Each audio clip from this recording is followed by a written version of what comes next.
In this section, we will walk through the scoring and analysis of Anita's DRA assessment, which you have just completed. If you have not already completed Anita's DRA assessment using a giant in the force, you are invited to stop and return to the previous video. In this section, we will be using the DRA continuum, which is the last page in the teacher observation guide. Let's begin by looking at Anita's reading engagement.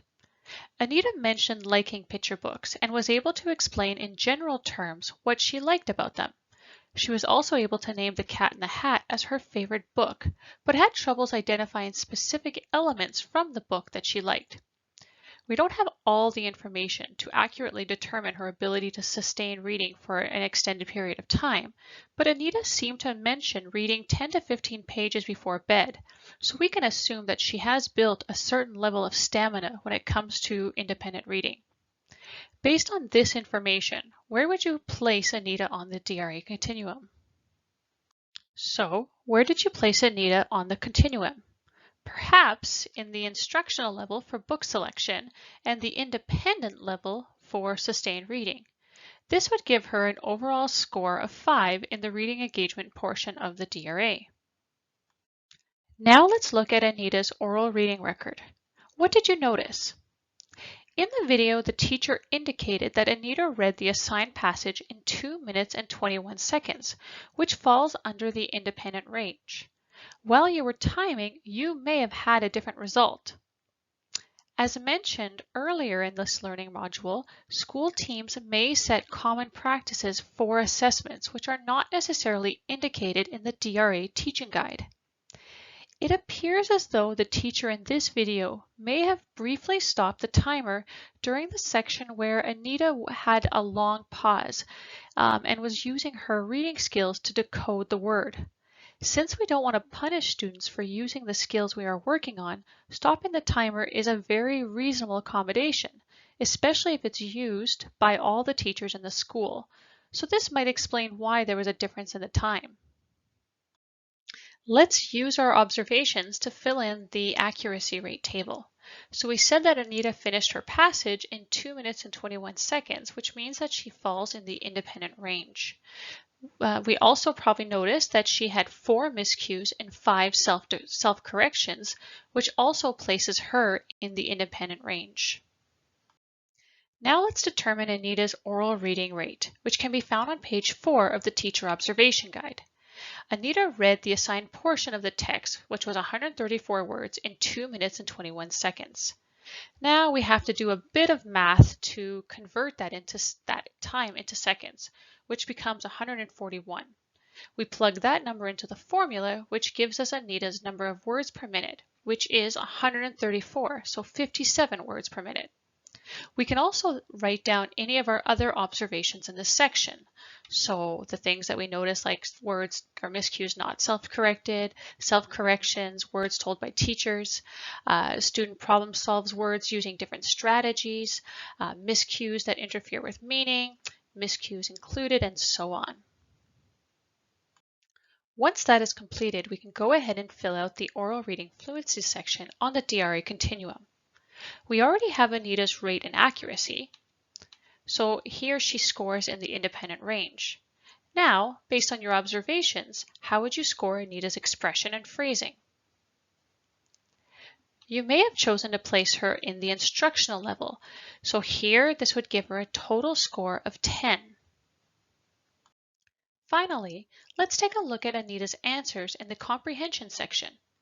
If we haven't read the story, checking accuracy for these questions is a bit hard, but we will try our best for the purpose of this learning module. What would you score Anita's predictions? What do you think about her retell, her sequence of events, her characters and details, the vocabulary that she used?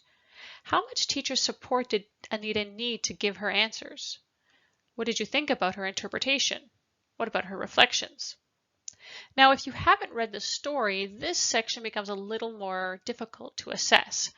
But let's say that we did, and we can go through this. And so we might have rated her predictions in the instructional level, her retell in the independent level, and go through and so on. This would bring us to a score of 18, which is within the instructional range. Now, when we look at Anita's overall results, she scored within the instructional range for reading engagement, oral reading fluency, and comprehension. If this DRA assessment was completed in the spring, it would be necessary to have Anita complete the assessment again at a later time, using the book from the level just below, since we want to find our students' independent reading levels.